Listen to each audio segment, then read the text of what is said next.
Bonjour à tous pour une nouvelle vidéo. Nous allons aujourd'hui faire un paysage avec seulement 4 couleurs.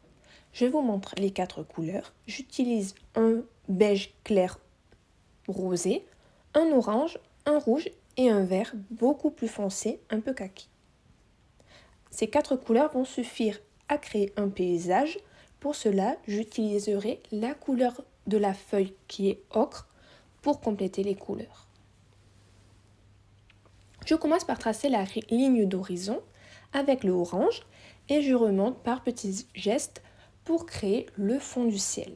Je fais ça assez rapidement pour placer les couleurs.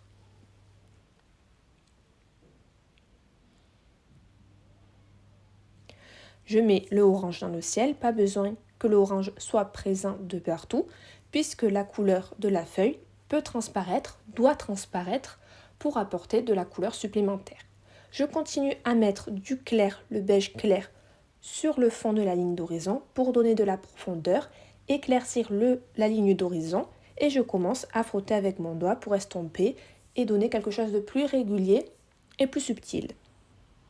Avec la couleur claire, je commence à créer les nuages. Je fais ça rapidement, approximativement. Je prends le pastel à plat et je donne des petits coups dans le sens du nuage.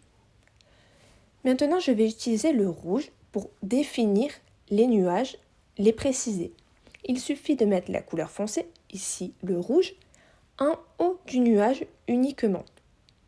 Pas besoin de recouvrir, c'est juste en haut où je mets sans ligne continue, uniquement des petites touches de couleur en haut des nuages. Avec le doigt, je vais former un petit geste pour estomper, un petit geste en forme de cercle pour montrer la forme du nuage et créer le nuage. Le nuage va donc se créer principalement par le geste que je fais pour estomper.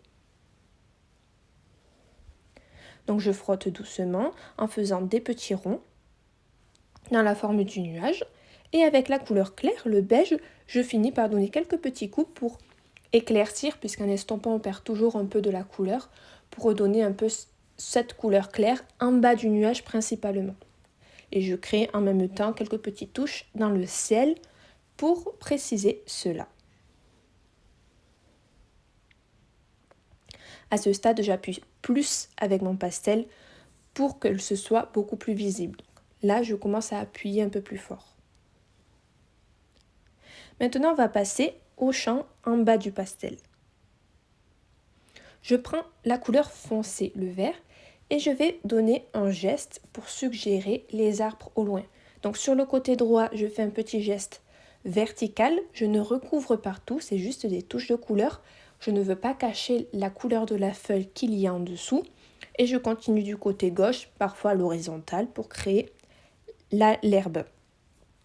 Je prends et je fais des touches de couleur légèrement que je vais me poser sur le dessin pour montrer l'herbe. Je ne recouvre pas la feuille, encore une fois, mais je crée quelque chose d'assez aléatoire comme l'herbe qui n'est jamais uniforme.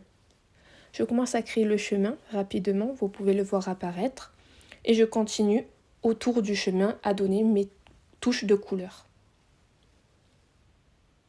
Lorsque j'arrive par devant la feuille, je fais des touches plus grandes puisque ça va permettre de montrer la perspective. Ce qui est devant est toujours plus grand. J'utilise maintenant la couleur orange par-dessus la couleur foncée qui est verte.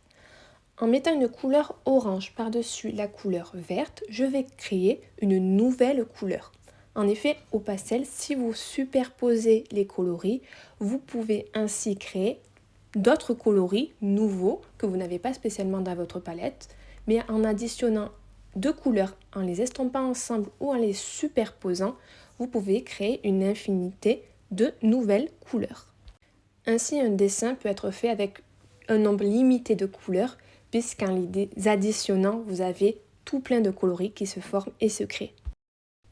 Avec le rouge, je crée les petits coquelicots. Je mets un peu de couleur rouge au fond pour montrer les coquelicots du fond, des touches petites pour la perspective, et après je fais des coquelicots beaucoup plus gros par devant. Les touches de couleur rouge par devant doivent être grosses pour créer les coquelicots, et celle du fond petite pour créer les coquelicots en perspective. Avec la couleur claire, le beige, je mets quelques touches de couleur sur les coquelicots du devant pour les préciser, montrer la lumière sur le coquelicot et ainsi si c'est plus détaillé par le devant, on verra mieux la perspective.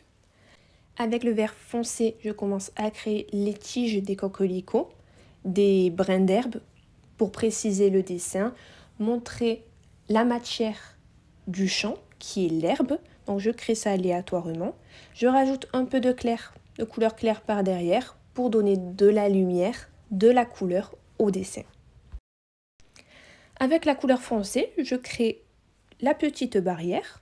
Donc je fais ça simplement, je dessine les poteaux et je relie avec le fil électrique. Et je continue à rajouter quelques coquelicots par le devant. J'en crée des plus petits sur le côté du chemin et des plus gros en revenant vers moi. Pas besoin que tous les coquelicots soient identiques. Encore une fois, il y en a des petits et des gros.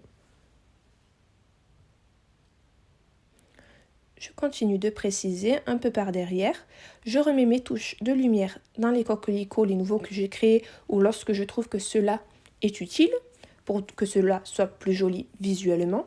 C'est des avis personnels à ce stade-là du dessin, c'est pour préciser suivant ce qui à l'œil nu vous semble plus opportun. Le paysage est donc fini avec 4 couleurs. Si vous avez aimé, n'hésitez pas à liker.